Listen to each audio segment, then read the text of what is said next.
Sahlan Saiful Azman, tukar kambing kita berada. Masya Allah. Ahlan sahlan. InsyaAllah kita mula sekejap lagi, dalam seminit dua lagi insyaAllah. Ahlan sahlan semua. Jazakumullahu khairan.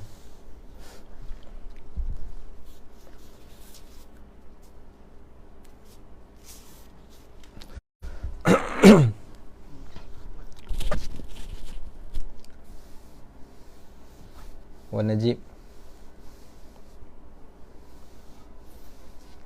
terketik kita berada.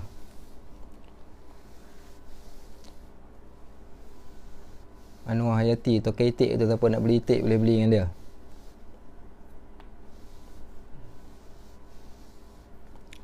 Tak boleh. Pukul 8 lah. Baik,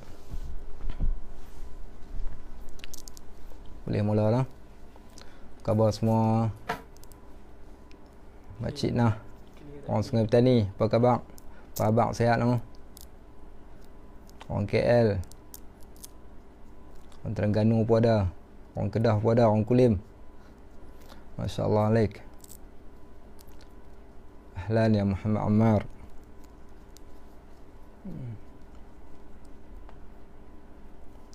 Orang Putrajaya pun ada. Salam orang Putrajaya, Abang Roy kita. Waalaikumsalam warahmatullahi makcik. Oh, miss you too. Okay. Oh, jiran kita, Abang TMB kita. Jazakumullahu khairan. InsyaAllah mudah-mudahan Allah berikan ganjaran pahala Abang Roy kita dan juga semua yang lain. Putrajaya semua okey ya? Suara okey jelas? Suara jelas ha? Saja saya nak ambil nafas kejap. Ummu Hurairah, Masya Allah alaik. Okey, toke besar kita Nik Muhammad Amin, sukses ha? Bisnes macam. Okey, orang betul berendam, Siti Khatijah. Okey, Masjid Airport, Ustaz Hamidi kita. Alhamdulillah. Okay, orang Duyung pun ada. Assalamualaikum warahmatullahi. Suara jelas ha? Alhamdulillah. Alhamdulillah. Jazakumullahu khairan. Okay, Muzaffar Haid clear. Okay, orang Kedah, orang kampung kita, Abang Mawi. Apa khabar Abang Mawi? Okay, tuan-tuan boleh share supaya kawan-kawan kita yang lain dapat manfaat. Saya dapat pahala, tuan-tuan dapat pahala. Adallu ala syai' kafa'alih. Orang yang menunjukkan pada kebaikan sama macam orang yang melakukan kebaikan, insya-Allah. Baik, insya-Allah kita boleh mula lah. Assalamualaikum warahmatullahi wabarakatuh. Alhamdulillahilladzi hadana lihadza wa ma kunna linahtadiya laula an hadanallah wa ma taufiqi illa billah wa ma tawakkuli wal i'timadi wal i'tisami illa 'ala Allah. Salawatullahi wa salamuhu alaihi ala habibina al-mustafa wa ala rasulina al-karim sallallahu alaihi wasallam wa ala alihi wa sahbihi wa man tabi'ahum bi ihsanin ila yaumiddin. Allahumma faqihna fid din wa 'allimna at-ta'wil. Allahumma iftah 'alaina futuhal 'arifin bi hikmatik. Allahumma iftah 'alaina hikmataka wanshur 'alaina min qazaini rahmatika ya arhamar rahimin. Rabbana zidna 'ilman yanfa'una, Rabbana yassir wa la tu'assir, wa tammim bil khair, walhamdulillahi rabbil alamin. Wa ba'd. Sahabat-sahabat yang dimuliakan Allah, yang masih setia bersama kita sepanjang kita beronline dalam Facebook 2-3 kali, dan saya kira yang ni yang kali yang ketiga pada malam ini insya-Allah. Dan insya-Allah malam esok kita ada satu lagi topik berkaitan tentang bab Ud'uni astajib lakum, minta kami akan perkenankan, iaitu topik berkaitan tentang doa. Ahlan wa sahlan sahabat ana Ustaz Afwan Cik Mansur, ni orang hebat, orang besar, selebriti ni, masya-Allah. Ahlan wa sahlan juga Tuan Hizir Abu Bakar, dan juga semua sahabat-sahabat yang lain. Kita doakan mudah-mudahan walaupun kita berada di dalam suasana PKP ni, tapi untuk nak meraihkan pahala ni tetap kita boleh dapat walaupun di mana sahaja tempat kita tinggal. Sementara saya nak mulakan topik yang kita nak bincang. Sepanjang kita duduk kat rumah kita dalam 2-3 minggu ini, apa yang kita buat kat rumah? Tuan-tuan, kalau tuan-tuan perasan, sahabat-sahabat perasan, di sana ada satu hadis Nabi SAW. Nabi pesan dekat kita, jangan buat ataupun jangan jadikan rumah ni macam orang Kedah kata kubur. Jangan jadikan rumah kita ni macam kubur. Wala taj'alu buyutakum qubura. Kata Nabi SAW, jangan jadikan rumah kalian kubur. Kalau sahabat-sahabat perasan, kita hari ni ada rumah kita yang pertama jadi kubur. Yang kedua, rumah ni dah jadi macam restoran atau kedai makan, mat'am. Apa yang tak ada kat rumah kita? Nak makan Maggi, ada Maggi. Nak makan mi, ada mi. 3 in 1, tongkat ali, nasi, ikan kering, bihun. Bagi yang ada lah, kita katakan ada rumah yang macam tu, rumah dia jadi kedai makan. Apa saja yang dia nak makan, dia boleh tak order pun, dia boleh buat, dia boleh capai dengan tangan, dia boleh buka peti ais, dia boleh buka almari, dia makan. Itu rumah kedai makan. Ada orang yang rumah dia tu dah jadi macam pawagam. Cerita apa nak tengok? Netflix.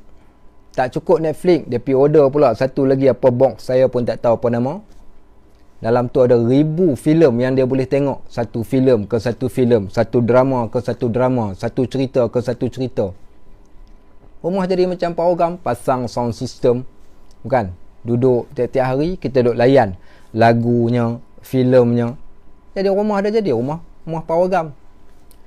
Ada orang rumah dia ni jadi macam funfair, ataupun kita katakan tempat seronok, ataupun tempat dia hiburkan diri. Dia buat rumah dia tu cantik, pasang lampu malam-malam, duduk kat luar rumah, tengok lampu lilak-lilak, tengok awning rumah dia, tengok langsir rumah dia, dia hias rumah dia dengan cantik, dia seronok. Tapi Nabi SAW pesan dekat kita, dia kata jangan jadi rumah ni kubur. Wala taj'alu buyutakum qubura. Jangan kalian jadikan rumah kamu ni kubur. Maksud rumah jadi kubur ni bukan maksud bila kita mati pi tanam kita kat situ, bukan.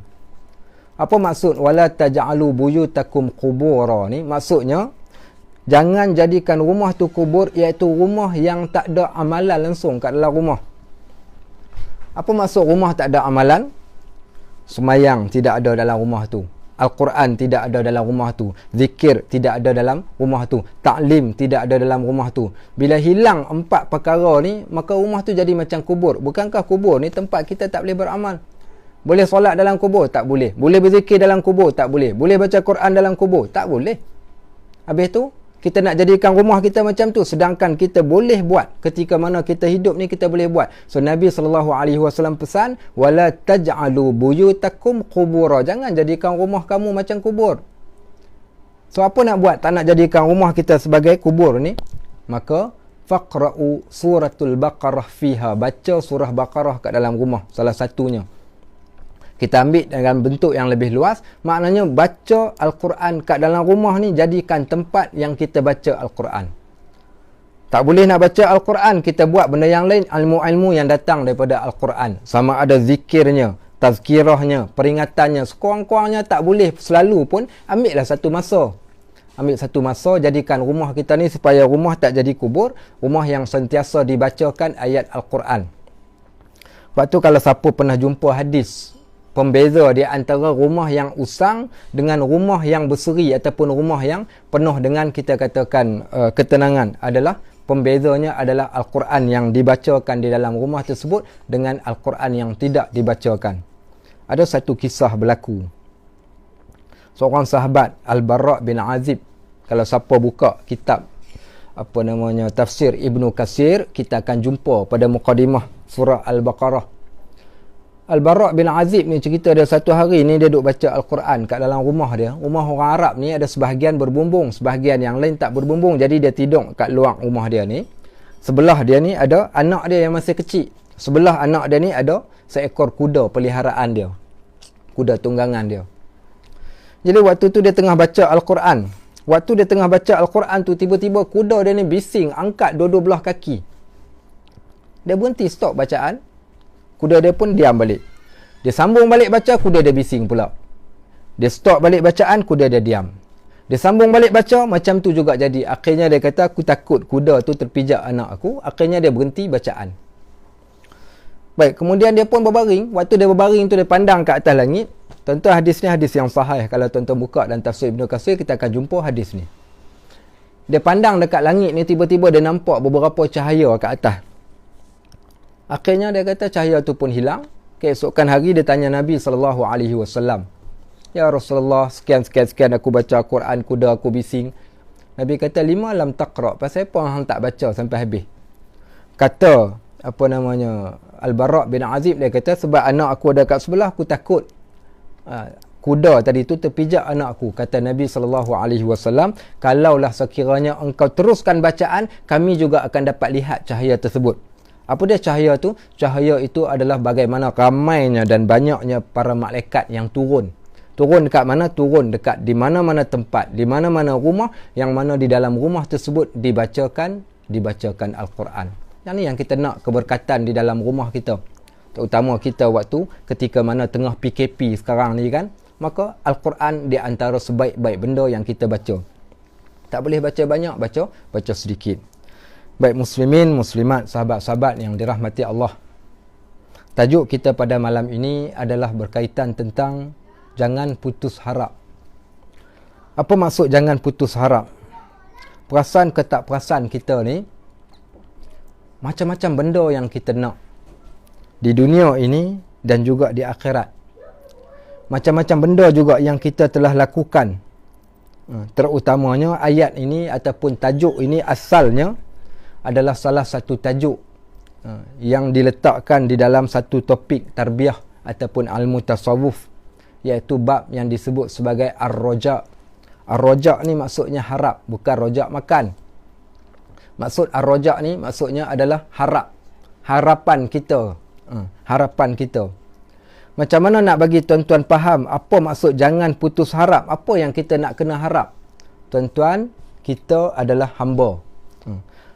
Kata Allah Subhanahu wa taala di dalam Al-Quran, antumul fuqara'u ilallah wallahu huwal ghani. Manusia, kamu fakir. Makna fakir ni kita tak dapat tidak kita memerlukan orang yang lain untuk bantu kita. Bahkan kita katakan kita nak duduk kat dalam rumah tanpa keluar pergi beli barang pun tak boleh, kita berhajat pada orang yang lain. Lebih-lebih lagi kita berhajat pada Allah. Allah kata antumul fuqara'u ilallah wallahu huwal ghani. Manusia, kamu fakir. Maksud fakir tu tak ada apa, kamu berhajat. Dan Allah Maha Kaya. Bila kita berhajat pada Allah Subhanahu wa taala, maka di sana kita dapat lihat bagaimana manusia-manusia, terutama kita, saya yang duduk kat depan ni pun, kadang-kala kita ni tak selama, kadang-kala kita buat banyak dosa-dosa yang kita buat, sama ada kita sedar ataupun kita tak sedar.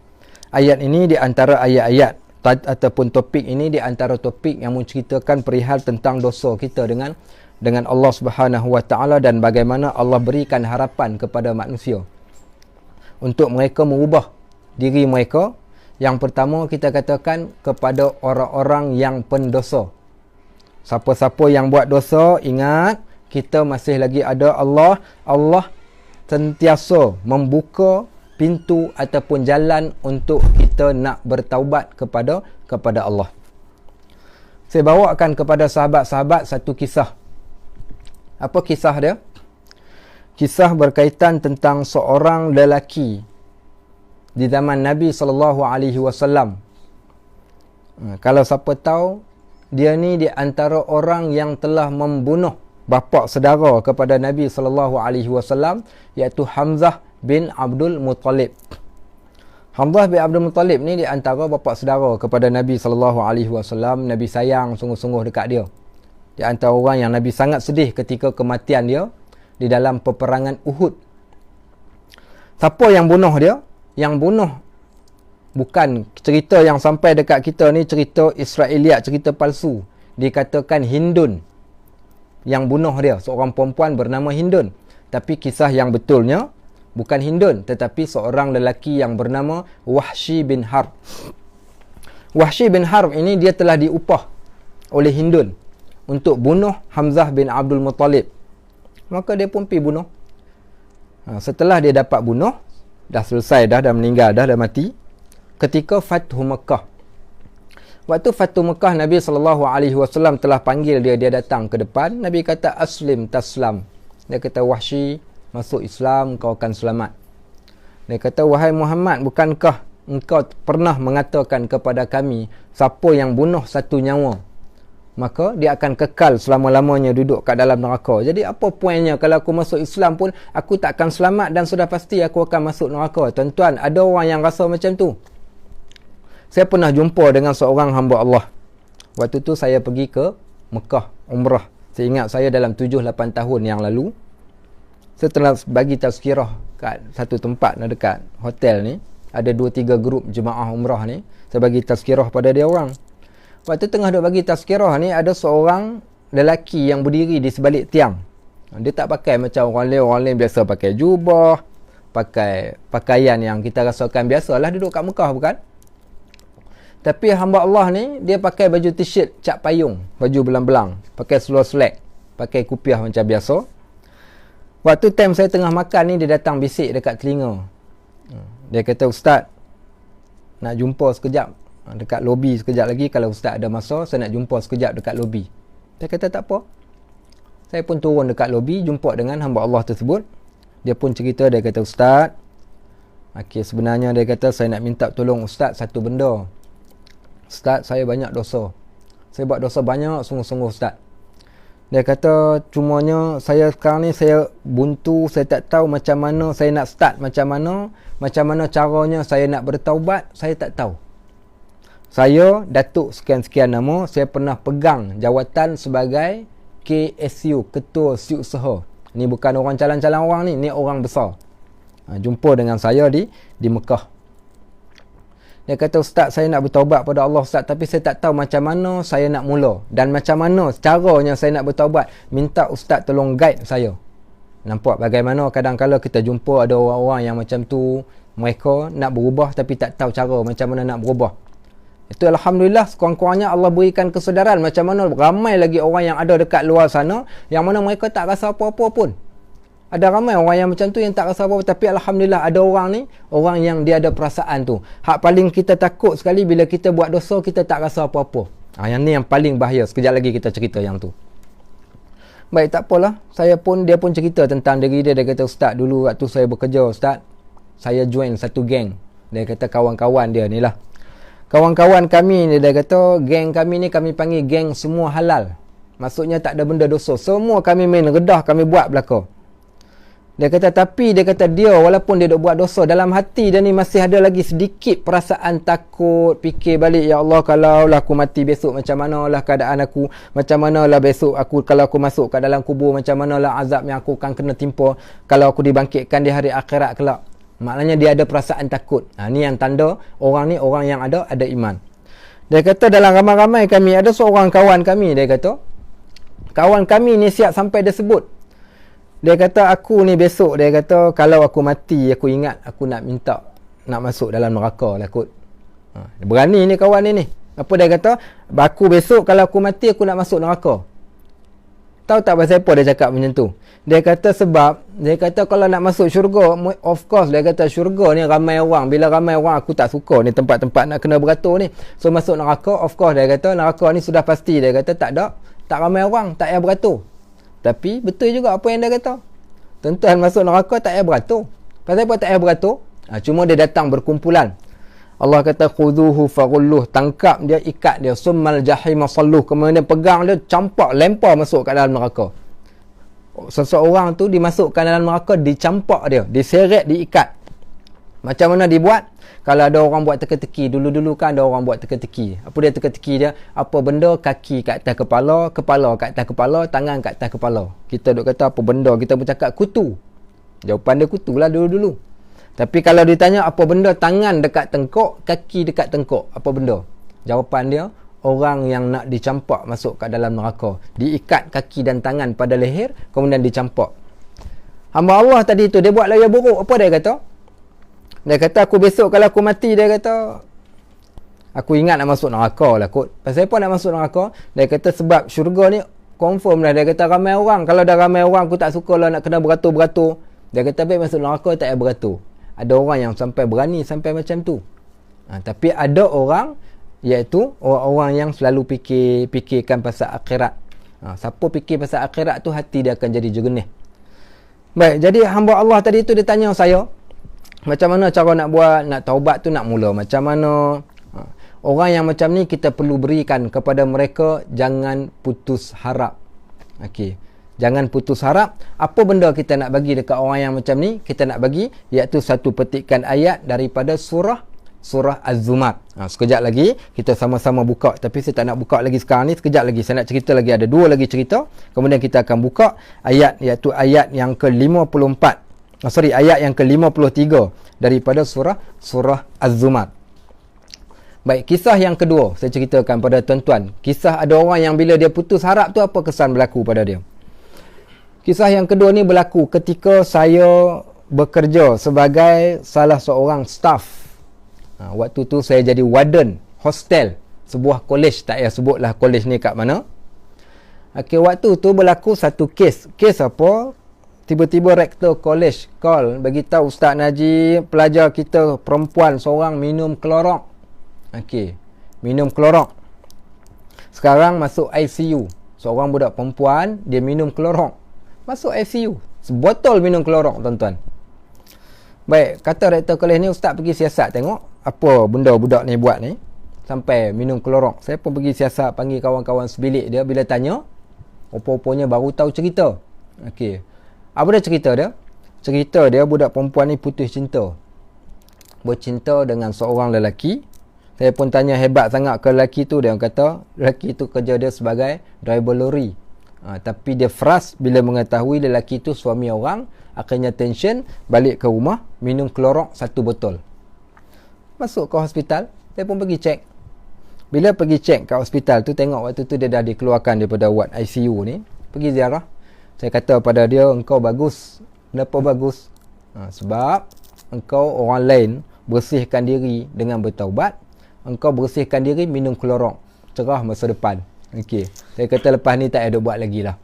Ada orang yang sampai macam tu, tuan-tuan. Pasal apa dia boleh pergi minum klorok? Sebab dia rasa hidup ni tak ada arti bagi dia. Bagi dia hidup ni tak ada apa-apa. Hidup sekadar hidup. Kalaulah hidup sekadar hidup, tuan-tuan, samalah kita macam sebagaimana kata Buya Hamka. Tuan-tuan pernah dengar tak? Satu kata-kata Buya Hamka. Saya pernah waktu baca khutbah saya sebut benda ni. Akhirnya ada tempat tu dia terasa, dia marah kat saya, Ustaz boleh tak kalau lain kali nak baca khutbah jangan sebut kat atas mimbar. Bukan saya sebut kata-kata ni bukan datang daripada mulut saya, tapi Pak Hamka, Buya Hamka. Tuan-tuan pernah dengar Buya Hamka? Kata Pak Hamka, dia kata, tuan-tuan, kalau hidup ni hanyalah sekadar hidup, kalau hidup kita ni hanya sekadar hidup, apa bezanya kamu dengan babi kat hutan? Kalau hidup hanya sekadar hidup, apa bezanya kamu dengan babi di hutan? Ada beza ke tak kita dengan babi kat hutan? Tak ada beza kalau hidup sekadar hidup. Kita hari ni makan, apa babi kat hutan tak makan? Kita hari ni keluar cari rezeki, apa babi kat hutan tak keluar cari rezeki? Kita hari ni kita ajar anak-anak kita macam mana cara nak hidup dekat dunia, kat bumi ni. Apa babi kat hutan dia tak ajar anak-anak dia? Bukan kata babi, buruk pun. Maaf cakap kasar bunyinya bukan. Tapi itu hakikat. Pak Buya Hamka kata, kalau tuan-tuan kata hidup ni hanya sekadar hidup, apa beza kita dengan babi kat hutan? Tak ada beza pun. Allah Subhanahu wa taala tanya pada kita di dalam Al-Quran, afa hasibtum annama khalaqnakum abasan wa annakum ilaina la turja'un? Apakah kalian menyangkakan kami hidupkan kalian tu saja-saja suka-suka? Allah suka-suka hidupkan kita, wa annakum ilaina la turja'un, dan Allah takkan kembalikan kita kepada dia. Hidup hanya sekadar hidup, sebagaimana kata orang-orang Mekah waktu mula-mula Nabi SAW pergi dakwah pada orang Mekah. Apa mereka kata kepada Nabi SAW? Aiza zalalna fil ardi ya inna lafi khalqin jadid. Wahai Muhammad, kalau kami dah masuk kat bawah tanah, takkanlah kami nak dijadikan, nak dibangkitkan, nak dijadikan kami semula. Allah kata mereka-mereka yang cakap macam tu pasal dia tak tahu tentang hakikat hari akhirat. Bila siapa pun dia tak kenal hari akhirat, dia tak ada sedikit pun rasa berharap dia pada Allah, bahkan dia lepas harap pada Allah. Dia duk kira pasal diri dia lah.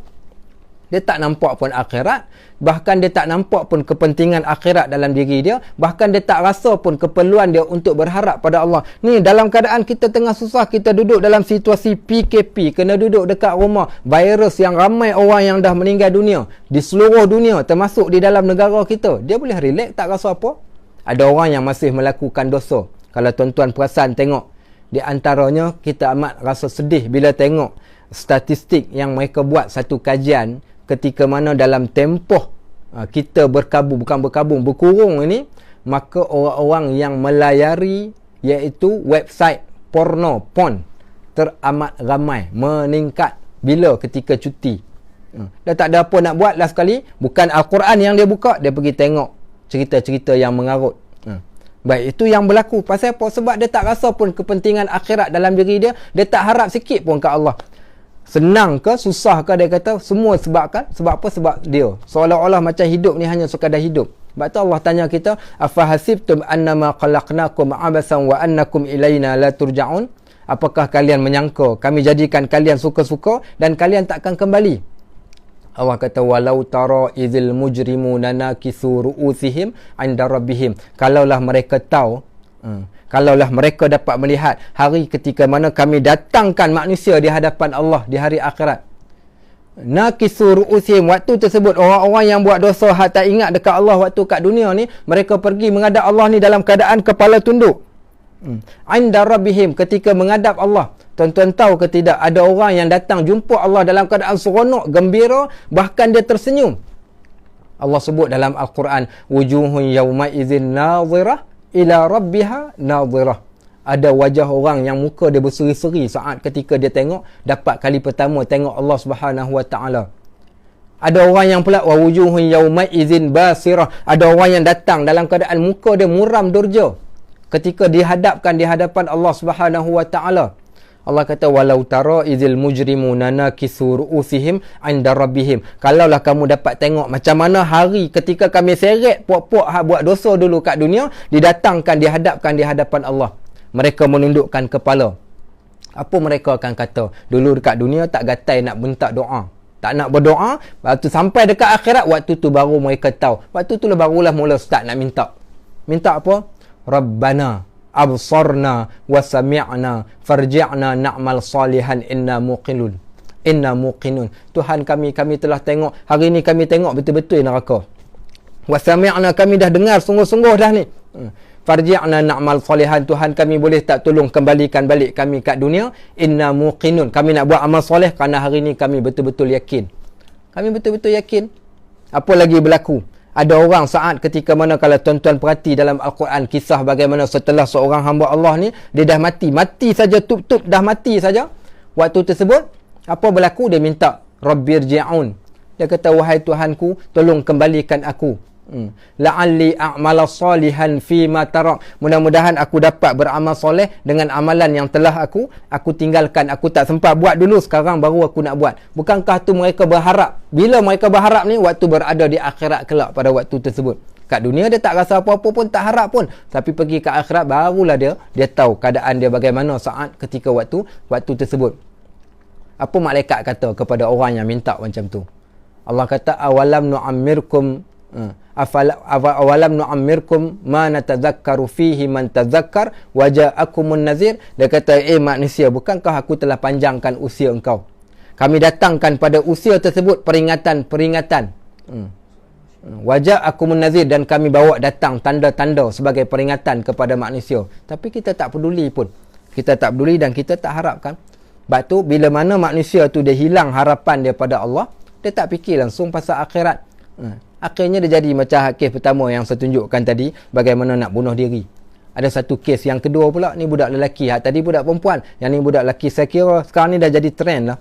Orang kita bila dia stres dalam hidup, dia putus harap daripada Allah Subhanahu Wa Taala. Dia fikir hidup ni dia saja yang buat semuanya atas diri dia. Akhirnya dia lupa pada Allah dan mereka buat tindakan yang bodoh. Salah satunya bunuh diri. Kes yang kedua ni berlaku di tempat yang sama. Cumanya ni lelaki. lelaki. Ada seorang budak lelaki ni putus cinta juga. Putus cinta, apa dia buat? Kemudian dia pun hantar mesej dekat kawan dia, kata, kawan-kawan semua ni hari yang terakhir. Hari terakhir dah aku hidup. Dia kata minta tolong halalkan makan minum. Dia kata lepas ni kita tak jumpa lagi dah. Tak apalah. Dia pun hantar dekat kawan-kawan.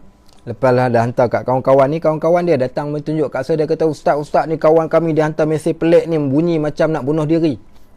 Saya pun cepat-cepat pergi ke bilik budak lelaki ni. Tendang pintu bilik, dah panggil tak buka. Kita tendang pintu bilik. Betul ya tuan-tuan, bunuh diri. Apa dia buat? Dia naik ke atas katil dalam bilik dia ni. Dia ikat kain tuala dekat leher, terjun daripada atas katil tingkat 2 tu, terjun ke bawah. Ditakdirkan Allah Subhanahu Wa Taala tak mati tuan-tuan. Macam mana jadinya? Tersangkut kain tuala tu dekat leher, biru muka jadi, tak mati. Kita pun buka tali semua. Buka kain tuala tu, saya pegang tangan dia, bawa pergi ke bilik kaunseling. Pergi kat bilik kaunseling, telefon mak bapak dia datang. Saya pun beritahu kepada dia. Tanya dia satu soalan. Kadang orang, budak-budak zaman hari ni, kita nak kena bagi bahasa macam tu baru dia faham. Saya tanya dia, kau selalu datang tak kuliah maghrib? Aku duk buat setiap hari lepas maghrib. Saya buat tazkirah ringkas setiap hari lepas maghrib di kolej tersebut. Lepas maghrib 10 minit. Dia kata tak pernah datang. Saya kata itu pasal lah, kalau kau datang kau dah mati dah hari ni. Keluarga dia pelik pasal apa. Saya kata kau tahu tak, kau faham tak aku cakap tu macam tu? Saya kata kat dia, kat kuliah maghrib biasanya aku duk sebut, saya kata aku kata kat budak-budak semua, korang ni kalau nak buat satu benda, buatlah dengan ikhlas. Engkau nak bunuh diri tapi tak ikhlas, lain kali kalau nak bunuh diri jangan cerita dekat orang, diam-diam cukup lah. Kau dah hantar mesej satu dunia bagi tahu kata kau nak bunuh diri, kan kau dah tak mati. Kalau tak kau dah mati dah. Dia diam. Sebenarnya kita geram. Nak ceritakan bagaimana seolah-olah hidup ni macam murah sangat nyawa kita ni. Tak ada apa-apa langsung, seolah-olah macam nyawa ni tak ada apa. Kalau mati besok konon-kononnya mati senang.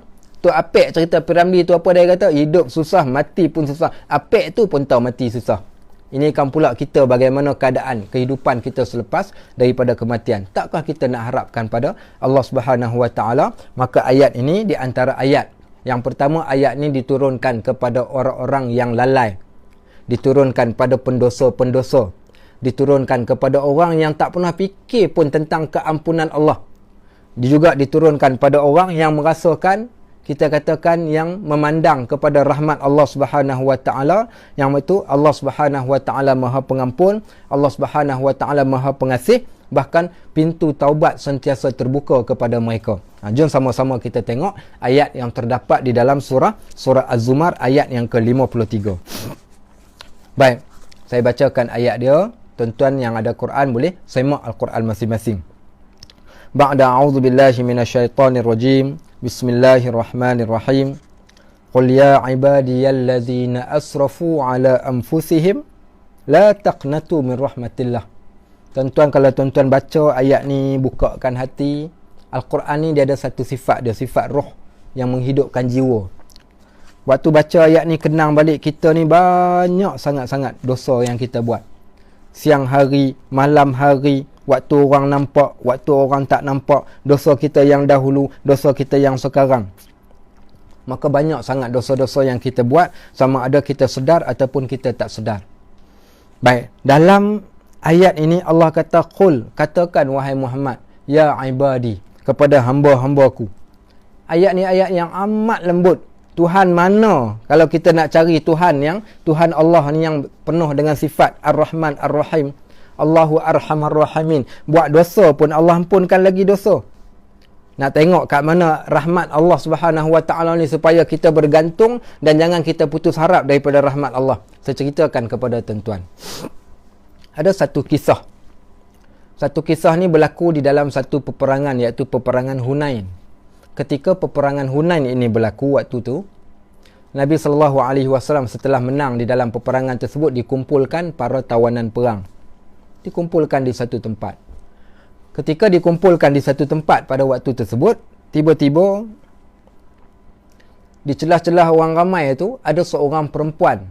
Seorang perempuan ni dia pegang, dia pegang susu dia. dua belah tangan, iaitu orang perempuan yang ada baby yang masih kecil tu, dia tahu waktu bila dia nak kena susukan baby dia, dia tahu. Waktu tu dia duduk pegang kedua belah susu dia waktu tu yang telah pun penuh dan mengalir. Ataupun waktu tu kalau orang perempuan, dia tahulah bila susu dah penuh. Dia tahu waktu tu waktu yang dia kena susukan anak dia.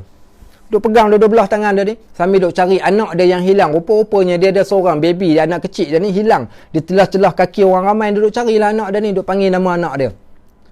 Ditakdirkan Allah Subhanahu Wa Taala, akhir sekali dia pun jumpa anak dia. Bila dia jumpa anak dia, dia pegang anak dia, diciumnya, dipeluk anaknya, kemudian disusukan anak tersebut. Perlakuan perempuan tu dilihat oleh Nabi sallallahu alaihi wasallam. Apa Nabi sallallahu alaihi wasallam kata? Nabi tanya kepada para sahabat, "Kamu tengok tak apa yang aku sedang lihat perempuan tu tadi?" Kata para sahabat, "Ya, aku lihat, kami tengok ya Rasulullah." Apa pandangan kalian? Adakah perempuan tu dia akan biarkan anak dia, ataupun dia akan tinggalkan anak dia, dia akan campakkan anak dia? Kata para sahabat, "Ya Rasulullah, dia seorang perempuan yang penyayang. Sudah pasti dia takkan campakkan anak-anak dia. Dia takkan tinggalkan anak dia dan dia takkan biarkan anak dia."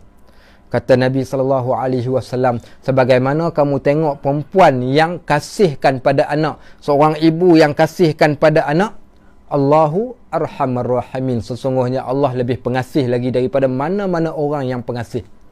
Seorang ibu yang kasihkan pada anak, ibu kucing yang kasihkan pada anak kucing, Allahu arhamar rahimin, Allah lebih kasihkan lagi kepada manusia. Nak tahu macam mana kasihnya Allah Subhanahu Wa Taala pada kita ni?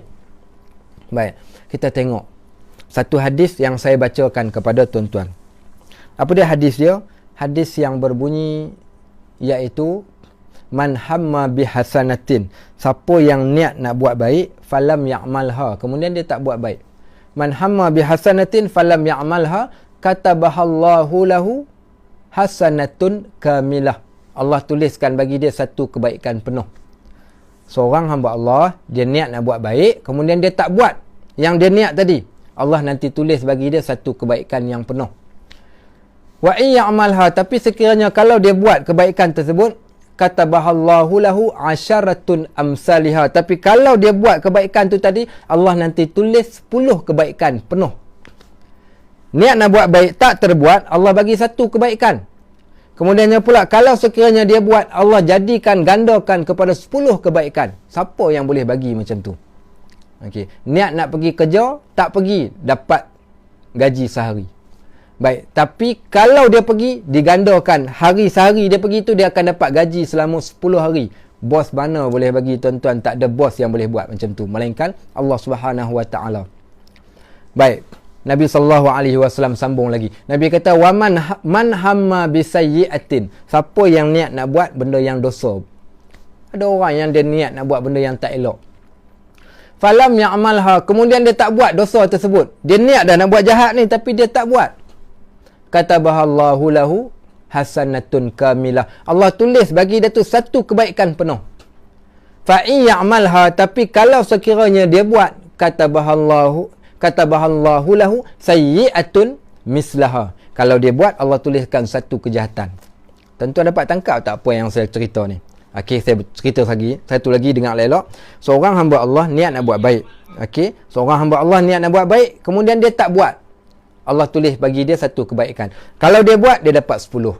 Seorang hamba Allah ni pula niat nak buat jahat, tiba-tiba dia tak buat jahat yang dia niat nak buat tu tadi, Allah berikan pada dia satu kebaikan. Kalau sekiranya dia buat, Allah tuliskan bagi dia satu kejahatan sahaja. Adil tak adil? Kalau kita nak sembang bab adil kat sini, nampak macam tak adil lah, bukan? Tapi sebenarnya itu bukan soal adil tak adil, tapi soalnya Allahu arhamar rahimin, sesungguhnya Allah amat pengasih, Allah amat penyayang. Di situlah letaknya. Sayangnya Allah dekat hamba-hamba ni, kita buat dosa tuan-tuan. Tak semayang subuh, bangun pagi, kena roti canai 2 biji, teh tarik, tongkat ali, 3 in 1. Tak tercekik, tak mati pun.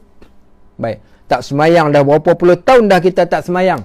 Ada orang yang masih hidup, bahkan Allah bagi rezeki lagi dekat dia, Allah bagi dia boleh hidup, Allah bagi nafas lagi dekat dia, tak ada masalah walaupun dia tak semayang.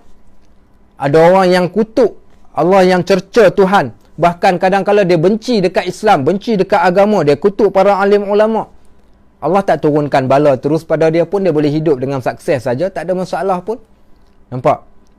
Baik. Sebab apa? Sebab Allah yang kita katakan tadi, Allahu Arhamar Rahimin. Kadang-kala Allah biarkan terlebih dahulu orang tu.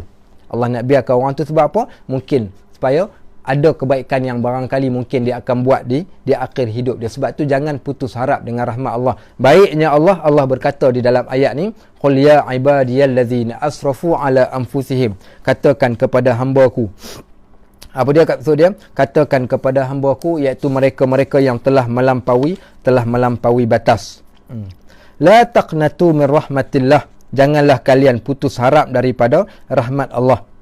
Maksud melampaui batas ni apa? Buat dosa lah. Kadang-kadang kita lupa, kita buat dosa banyak, tak sempat nak bertaubat,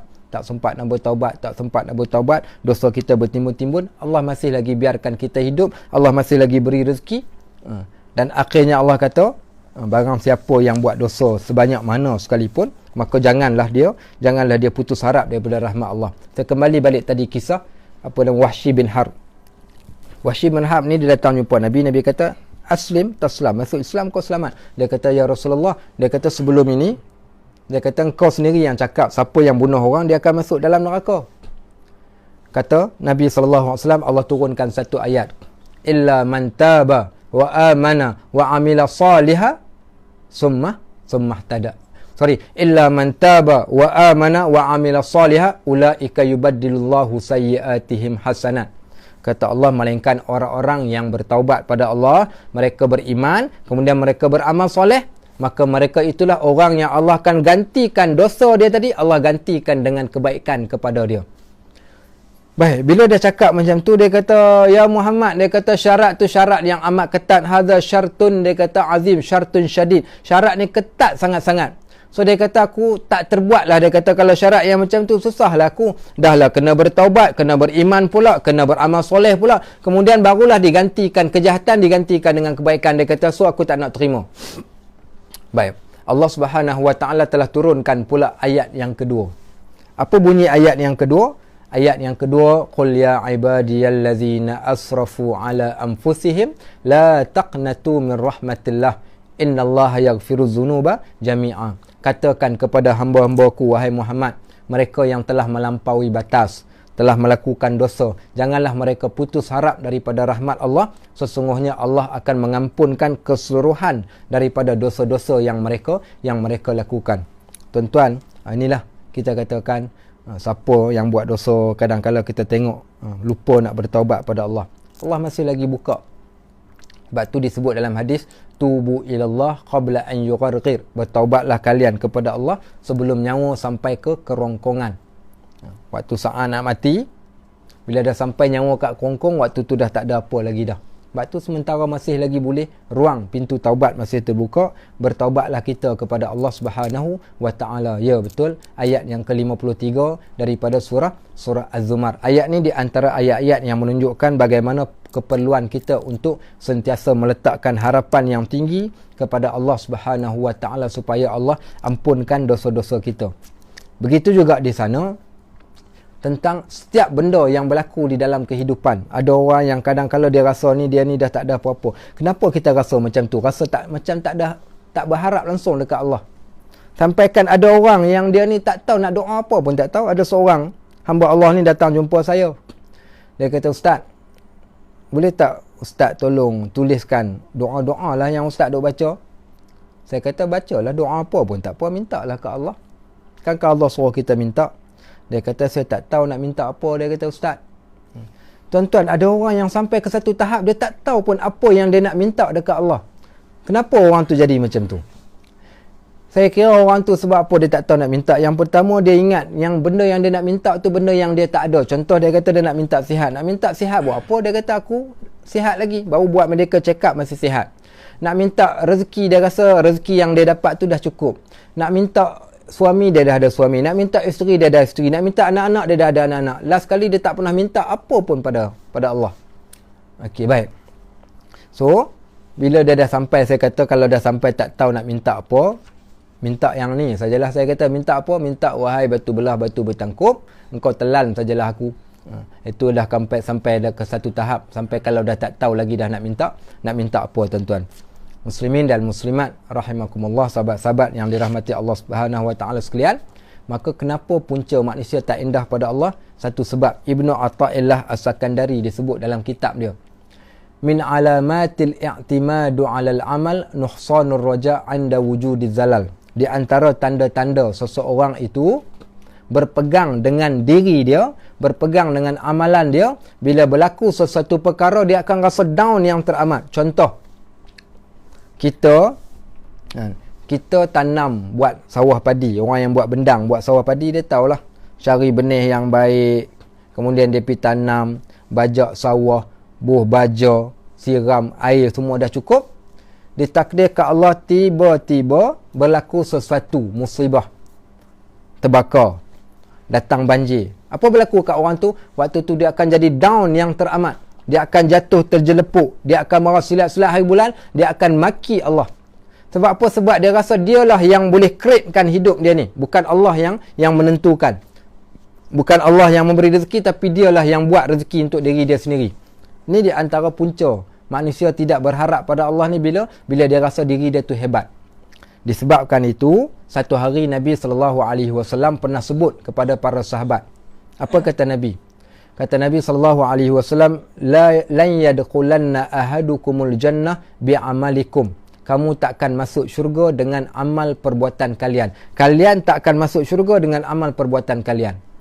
Sahabat tanya, wala anta ya Rasulullah, engkau pun ya Rasulullah, engkau takkan masuk syurga dengan amal engkau? Kata Nabi SAW, wala ana, aku pun takkan masuk syurga dengan amalan aku.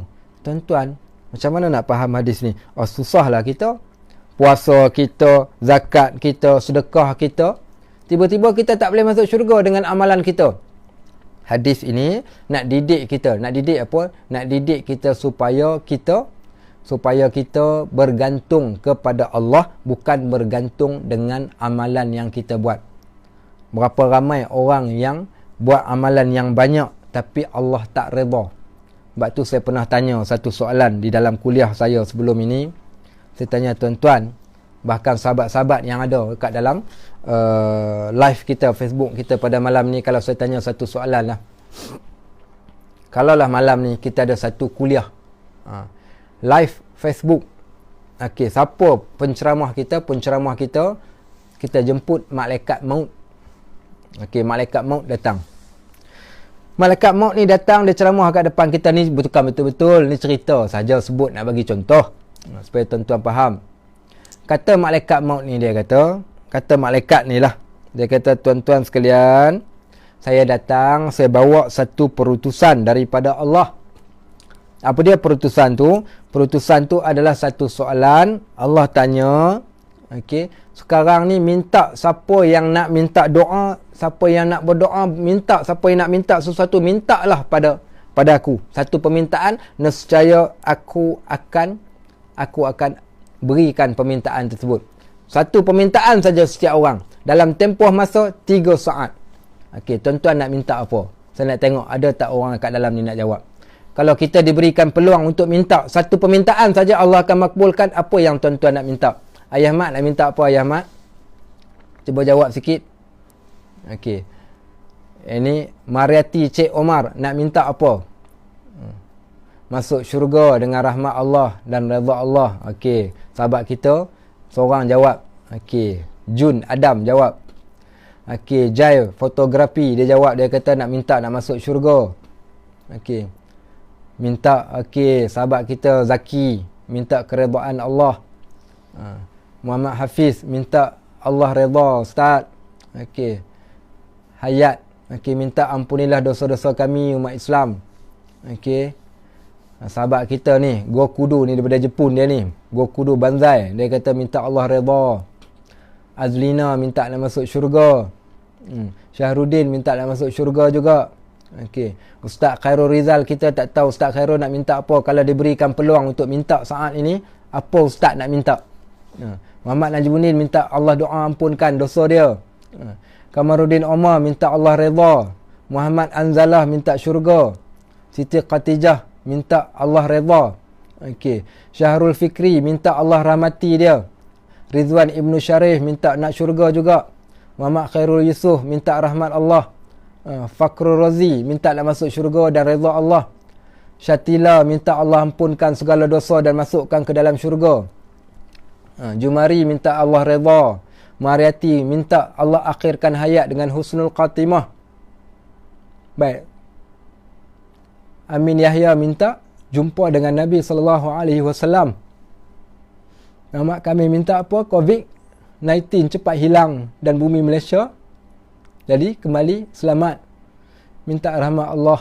Minta semoga Allah jauhkan rakyat Malaysia daripada COVID-19. Minta Allah redha. Minta Allah redha, minta masuk syurga Nabi Fikri, minta isteri dan zuriat yang solehah, minta rahmat Allah. Tuan-tuan, kalau minta diberikan peluang untuk minta, saya nak minta benda yang paling mahal. Benda apa paling mahal, tuan-tuan? Ya betul, ada orang yang minta syurga, ada orang minta Allah ampunkan, minta Allah ampunkan dosa. Tapi yang saya nak minta, yang tuan-tuan ramai tadi yang sebut, kita nak minta Allah Subhanahu Wa Taala redha dekat kita. Apa guna tuan-tuan kita kaya, Allah tak redha? Apa guna kita dah lah tak kaya, miskin, Allah tak redha juga? Apa guna kita buat amalan yang banyak, Allah tak redha juga dengan amalan yang kita buat? Baca Quran, baca. Tapi kau baca Quran bukan kerana aku, kau baca Quran untuk benda yang lain. Engkau solat tak solat, engkau solat bukan kerana aku, engkau solat dalam keadaan engkau lalai, engkau solat di akhir waktu. Engkau buat apa lagi? Ada orang yang mungkin buat kebaikan-kebaikan yang banyak, tapi bukan kerana Allah.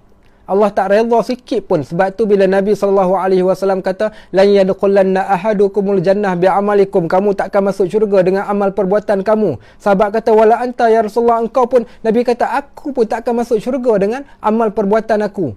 Sebab tu kita nak Allah redha. Sampaikan Nabi SAW ni, dia berdoa kepada Allah dengan doa dia. Apa doa? Doa dia, Allahumma lakal hamdu hatta tarda, ya Allah, bagi engkau segala pujian sehingga engkau redha pada kami. Walakal hamdu ba'da ridha, ya Allah, bagi engkau segala pujian selepas daripada engkau redha. Walakal hamdu idza radit, ya Allah, bagi engkau lah segala pujian apabila engkau redha kepada kami. Poin dia adalah redha. Tuan-tuan ingat, kita dah nak masuk dalam bulan Ramadan. Satu doa yang kita selalu kita duk minta doa ni dalam ketika mana saat kita duduk kat dalam bulan Ramadan, tiap-tiap malam kita duk doa dengan doa ni. Allahumma inna nas'aluka ridhaka wal jannah wa na'udzubika min saqatika wan nar. Ni kita nak berjumpa bulan Ramadan ni akan datang ni, kita tak tahu. Puasanya boleh ke lagi nak pergi solat tarawih beramai-ramai, Allahu a'lam. Doakan banyak-banyak, mudah-mudahan Allah berikan ruang bagi kita untuk dapat berpuasa sebagaimana kita berpuasa di tahun-tahun yang lepas. Waktu kita duduk kat dalam bulan Ramadan, kita berdoa pada Allah, Allahumma inna nas'aluka ridhaka wal jannah, ya Allah, kami minta redha engkau ya Allah dan syurga. Kita tak kata minta syurga dulu, kita minta redha dulu. Dengan redha Allah tadi menyebabkan kita masuk syurga. Nak masuk syurga macam mana kalau Allah tak redha sikit pun dekat kita? Allah baru bagi uji, tuan-tuan. Berapa lama dah kita duduk dalam keadaan aman, damai, sihat, segar bugar, Allah bagi nikmat. Ada orang yang umur 40 tahun, 40 tahun dah Allah bagi kesenangan pada dia, tiba-tiba Allah bagi susah dalam tempoh 3 minggu yang kita berada pada saat ni. Kita dah mula mengeluh pun. Bahkan kita tanya, awaklah kenapalah Allah jadikan kami COVID-19 ni sampai macam ni sekali. Nak pergi kerja pun tak boleh, nak buat tu pun tak boleh, nak buat ni tak boleh. Tak redakah kita pada Allah? Kalau kita tak redha pada Allah, macam mana kita nak dapatkan redha Allah? Tak ingatkah kita ayat yang disebut tentang para sahabat Nabi radhiyallahu anhum ajma'in, radhiyallahu anhum wa radu anhu. Allah redha tentang mereka, Allah redha pada mereka dan mereka juga redha pada Allah. Tuan-tuan tahu di antara roh yang paling terbaik, orang yang mati yang disebut sebagai nafsul mutmainnah, jiwa-jiwa yang tenang saat ketika mana mereka mati. Apa seruan ketika mereka mati? Ya ayyatuhan nafsul mutmainnah, wahai jiwa-jiwa yang tenang, irji'i ila rabbiki radiyatan mardiyah, kembalilah kalian kepada Allah dengan jiwa yang irji'i ila rabbiki, kembalilah engkau kepada Tuhan engkau radiyatan, dalam keadaan engkau redha pada Allah, mardiyah. Tuan-tuan nak dapat redha Allah, kena redha dulu.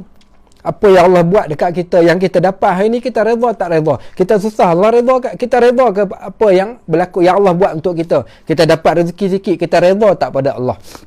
Allah uji kita dengan ujian, kita redha tak pada ujian tersebut? Kadang-kala kita mencemuh, kadang-kala kita benci dengan ujian yang Allah timpakan. Bahkan kadang-kala kita bertanya, kenapa kita yang Allah uji, kenapa tak uji pada orang yang lain? Tak redha lah tu.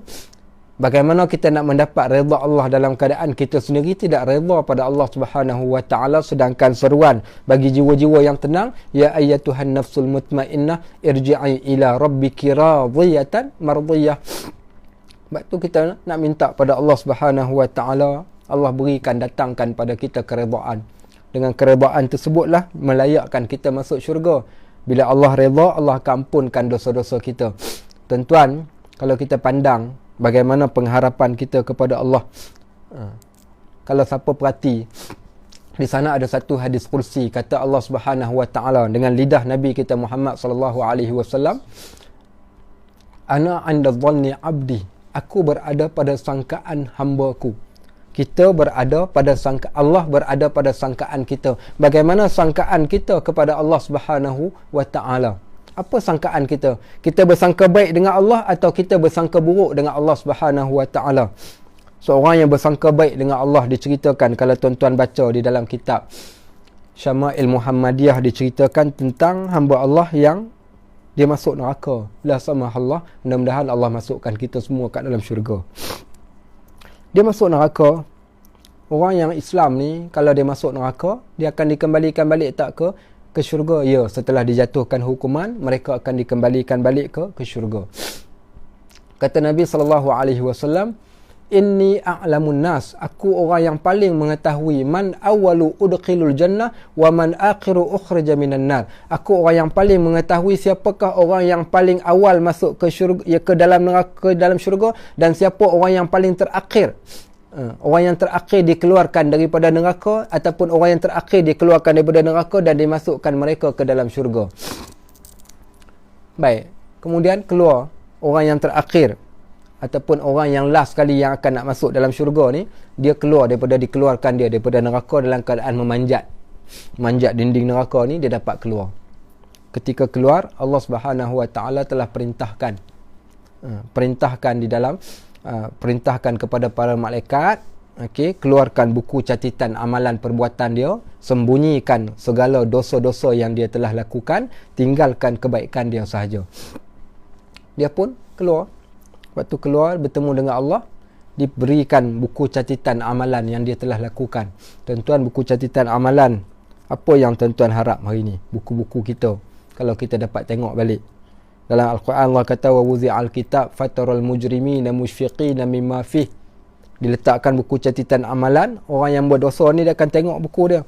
Wa yaqul, waktu dia tengok buku dia tu, apa dia kata? Ya wailatana ma li hadzal kitab, ya Allah, buku apa ni ya Allah? Tak percaya kita buku, bila kita tengok sendiri buku tu kat depan mata kita, kita akan kata, ya wailatana ma li hadzal kitab, ya Allah, celakalah kami, buku apa ni yang ada kat depan kami? La yughadiru saghiratan wala kabiratan illa ahsaha. Allah tak tinggalkan daripada benda yang besar sampai kepada benda yang kecil, semua Allah kira. Satu-satu Allah kira. Hamba Allah ni tadi yang telah dikeluarkan daripada neraka, diberikan buku catatan amalan pada dia. Pegang buku tu. Bila tengok buku tersebut, dia kata, ya Rab, Tuhanku, dia kata, aku dapati di dalam buku ni tak ada dosa-dosa yang aku telah buat dahulu. Kalau kita dah tengok macam tu, buat-buat dah tak nampak. Tapi tak. Hamba Allah ni dia tanya, ya Rab, dia kata, Tuhanku, aku dapati dalam buku catatan yang aku dapat ni, dia kata, tak ada dosa. Dulunya aku buat dosa, ya Allah. Dia kata, tapi kenapa telah dihilangkan? Kata Allah Subhanahu wa taala, aku telah ampunkan segala dosa-dosa engkau, wahai hamba aku. Baik, tak apa. Sekarang Allah kata, kau masuklah engkau ke dalam syurga. Masuklah dia dalam syurga. Saat ketika mana dia masuk ke dalam syurga, waktu tersebut dia dapati semua bilik-bilik kat dalam syurga dah penuh. Tuan-tuan, masuk neraka satu hal. Hamba Allah ni keluar daripada neraka, masuk syurga.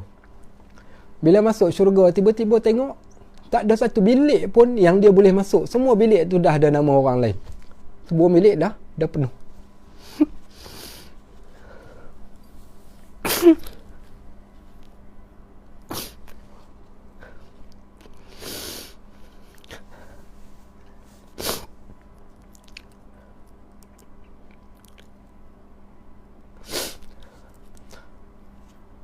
Allahumma inna nas'alukal jannatil ula, ya Allah, berikan syurga pada kami, ya Allah. Hamba Allah ni masuk dalam syurga. Masuk syurga tengok tempat tak ada. Tempat semua dah penuh. Semua bilik-bilik dalam syurga ni dah penuh. Dia keluar balik daripada syurga.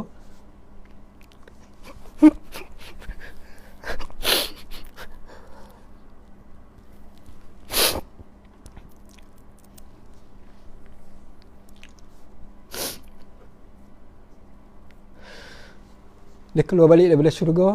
Allah tanya dia satu soalan. Dia kata, hamba aku, kenapa engkau keluar balik daripada syurga? Dia kata, ya Rab, Tuhanku, aku dapati syurga telah penuh.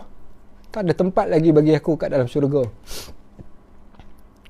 Kata Allah Subhanahu wa taala, hamba aku, dia kata, tamannait, berangan-anganlah engkau.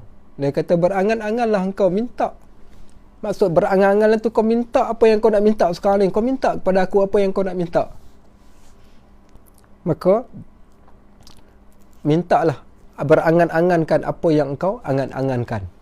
Nescaya aku akan gandakan setiap benda yang kau angan-angankan tu dengan 10 kali ganda. Kata Ibnu Mas'ud, itulah nikmat yang paling rendah yang terdapat di dalam syurga. Satu benda yang kita nak ketika kita bertemu Allah, Allah akan gandakan menjadi 10 kali ganda. Dan itulah nikmat yang paling rendah yang terdapat kat dalam syurga. Apa kata hamba Allah ni bila Allah beri peluang pada dia untuk minta apa yang kau nak minta sekarang ni? Kau nak minta kan? Sekarang ni aku minta pada engkau, kata Allah Subhanahu wa taala, taman, berangan-angan, minta kenang balik ketika engkau berada di dunia dahulu, segala kesenangan yang kau teringin sangat engkau nak tapi engkau tak dapat. Sekarang ni kau minta lah pada aku akan gandakan benda yang kau minta tu tadi. Hamba Allah ni dia tak percaya pada apa yang Allah sebut. Tak percaya dia Allah nak bagi kat dia macam tu, sehingga dia berkata, atastahzi'u bi ya Rabb. Atastahzi'u bi ya Rabb, wahai Tuhanku. Dia kata, adakah engkau main-main dengan aku? Adakah engkau main-main dengan aku? Tuan-tuan, Allah tak main-main. Allah tak main-main, dan itulah apa yang diceritakan oleh Nabi SAW. Bila saya ceritakan semua benda ni, apa yang kita rasa? Tak ada benda yang lain melainkan kita nak, kita harap sangat-sangat, ya Allah, Allah masukkan kita ke dalam syurga dengan rahmat Allah. Dan Allah sendiri, Allah telah berjanji, wala taqnatu min rahmatillah, jangan kamu putus harap dengan rahmat Allah. Ana 'inda dhanni 'abdi, aku berada pada sangkaan hamba-Ku. Aku berada pada sangkaan hamba-Ku, maka bersangka baik kita dengan Allah Subhanahu wa taala. Pada waktu yang sama kita beramal, dan insya-Allah mudah-mudahan dengan amalan kita yang ikhlas kepada Allah, Allah akan redha. Sebagaimana kita kata tadi, kita nak minta doa pada Allah, Allahumma inna nas'aluka ridhaka wal jannah wa na'udzubika min saqatika wan nar. Ada satu hadis saya nak bacakan pada tuan-tuan. Sebenarnya ada buku hadis kat sebelah saya ni, tapi tak apalah, saya sebutkan terjemahan dia sahaja pada tuan-tuan. Yang terakhir sebagai penutup. Okey, kita dah sampai ke 9 tepat dah kan sekarang. Okey, hadis sebagai penutup, insya-Allah malam esok kita ada satu lagi bab minta aku akan perkenankan. InsyaAllah kita akan sambung malam esok. Cuma saya nak tutup dengan satu hadis. Sebenarnya dalam catatan saya ni ada bagi 4-5 perkara yang saya tak sempat nak sebut. InsyaAllah pada malam esok kita akan sebut. Yang terakhir saya bacakan satu hadis yang sahih. Cerita ketika Nabi SAW cerita kepada para sahabat, ditunjukkan pada kami, ditunjukkan pada aku, iaitu tentang keadaan di hari akhirat. Ketika berada di hari akhirat tu apa berlaku? Dipertontonkan kepada Nabi SAW. Kata Nabi, aku ditunjukkan di arah satu ufuk. Satu ufuk ni satu arah. Di sana terdapat kumpulan-kumpulan manusia. Aku dapati ada Nabi yang tidak ada pengikut, dia dimasukkan ke dalam syurga. Ada Nabi yang ada 3 pengikut. Okey, maka dia masuk syurga dengan 3 pengikutnya. Ada Nabi yang ada 10 pengikut. Tiba-tiba aku lihat di satu ufuk ada satu kumpulan manusia yang ramai, dan aku sangkakan mungkin itu adalah umat aku. Tiba-tiba dikatakan pada aku, wahai Muhammad, itu adalah umat Nabi Musa AS. Ditunjukkan kepada aku di arah satu ufuk yang lain. Saya sebutkan mafhum dia. Maka Nabi SAW pun pandang ke tempat tersebut. Akhirnya dikatakan kepada Nabi SAW, wahai Muhammad, itulah umatmu dan jumlah mereka adalah 70,000 orang yang mereka akan masuk syurga tanpa hisab. Bila tuan-tuan dengar hadis yang saya sebutkan secara terjemahan ni ataupun mafhumnya ni, Allah tunjukkan kepada Nabi SAW kita akan masuk syurga ataupun umat Nabi SAW akan masuk syurga seramai 70,000 orang. Apa yang tuan-tuan rasa? Apa yang tuan-tuan rasa? Saya satu saja yang saya rasa, kita daripada 70,000 tu ataupun tak?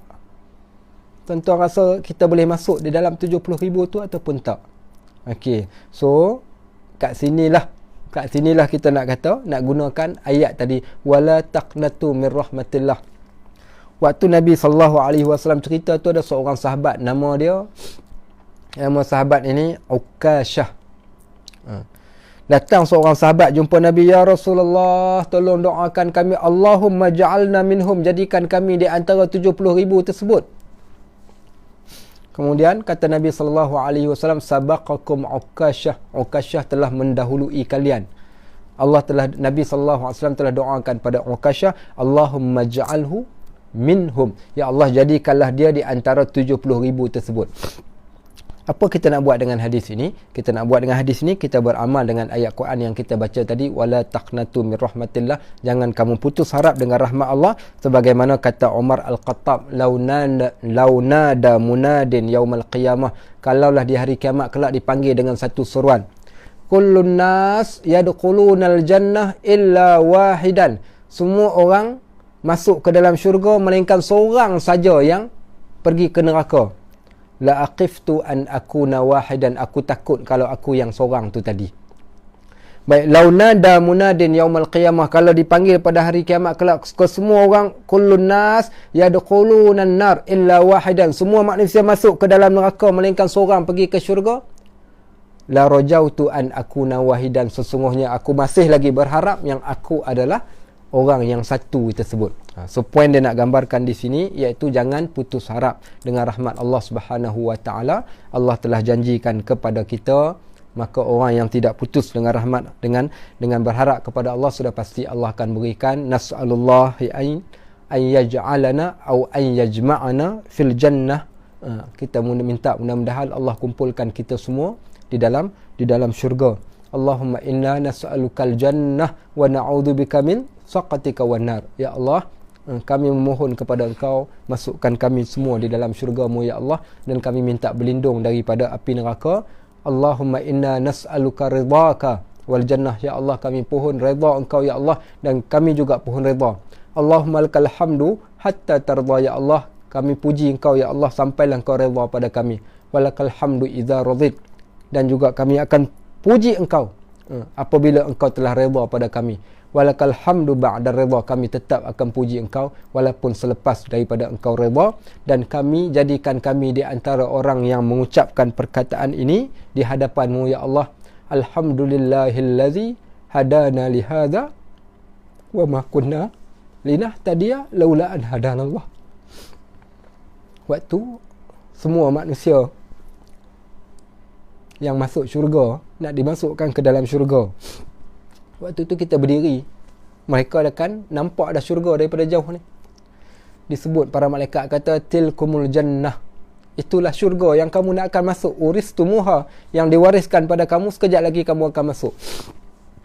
Kata mereka, penghuni-penghuni syurga yang bakal masuk, alhamdulillahillazi hadana lihaza, segala puji bagi Allah yang telah menunjukkan pada kami jalan ini. Tak ada nikmat yang paling besar Allah berikan pada kita melainkan nikmat Islam. Maka perbetulkan tauhid kita, akidah kita, supaya kita dapat masuk syurga tanpa hisab. Ikutlah sunnah Nabi SAW, beramallah dengan Al-Quran. Mudah-mudahan kita termasuk di antara orang-orang yang kita akan menyebutkan perkataan alhamdulillah, perkataan redha kita kepada Allah, dan Allah redha kepada kita, yang akhirnya kita dapat masuk ke dalam syurga Allah Subhanahu Wa Ta'ala. Saya kira cukup sekadar itu, sebagaimana janji kita sampai sekadar pukul 9 malam. Saya kira ni mungkin dah pukul berapa? 9.05 minit, dah terlebih 5 minit. Saya mohon maaf kalau saya terambil masa-masa sahabat-sahabat sekalian. juga mungkin kesilapan yang saya tersebut, sama ada fakta ataupun sesuatu benda yang saya tersebut kat dalam ni, kalau salah saya pohon maaf dan pohon diperbetulkan. Yang baik datang daripada Allah Subhanahu Wa Taala, yang kurang itu datang daripada diri saya sendiri. Dan mudah-mudahan Allah Subhanahu Wa Taala akan rahmati kita, Allah berikan pada kita al-afiyah. Allahumma inna nas'aluka al-afiyah fid dini wad dunya wal akhirah.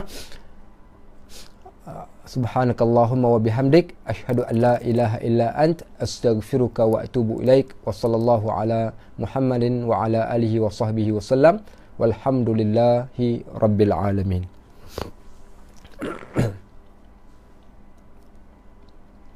Okey, insya-Allah malam esok pukul 8 malam insya-Allah.